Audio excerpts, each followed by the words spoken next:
Бұл бейнеден сіз қар көшкіні болған жағдайда қалай дайындалу және не істеу керектігін білесіз. Егер сіз зардап шеккендерді қамтитын қар көшкініне куә болсаңыз, оларды көзден таса қылмай, соңғы рет көрген орнын есте сақтаңыз.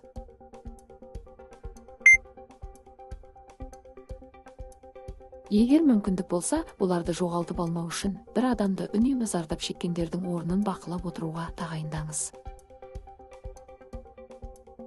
Егер екінші көшкін түссе, жедел қызметтерге хабарлаңыз және өз өміріңізді қатерге тікпеңіз.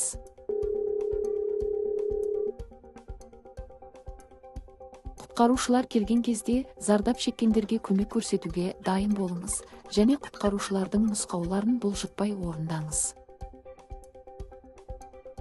Егер сіздің өзіңізді қар көшкіні басып қалған жағдайда, бүйір жаққа қарай шығуға тырысыңыз және кез келген кедергіден ұстап қалыңыз.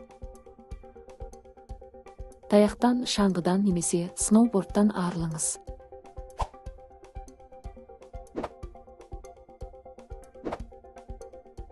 Аузыңызды шарф немесе басқа матамен қорғаңыз. Ол болмаған жағдайда екі алақаныңызбен жабу керексіз.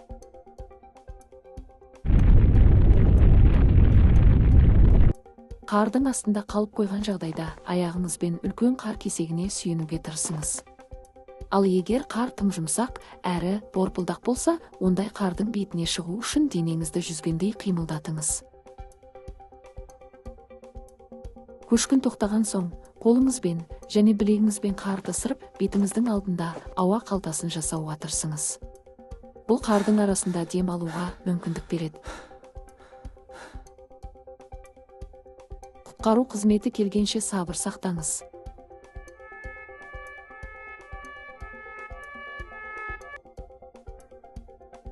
Енді біз апаттың алдын алу бойынша бірнеше кеңес береміз. Алдымен ауа райы жағдайы туралы ақпарат алыңыз.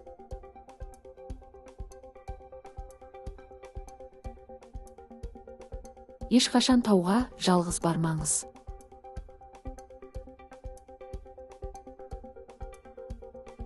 Жүретін маршрутыңызбен шамамен қай уақытта оралатындығыңыз туралы жақындарыңызға алдын ала хабарлаңыз.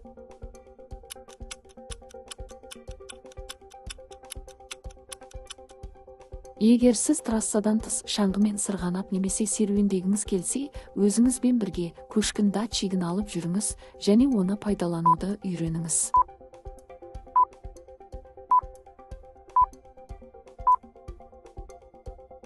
Әрдайым жылы киім киіп, мүмкіндік болса изотермиялық көрпе алып жүруді ұмытпаңыз.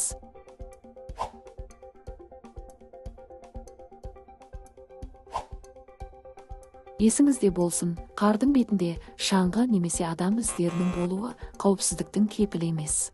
Табиғаттың сұлулығына тамсанған сайын, оның қуаты мен қаупін де естен шығармайық. Назарларыңызға рахмет.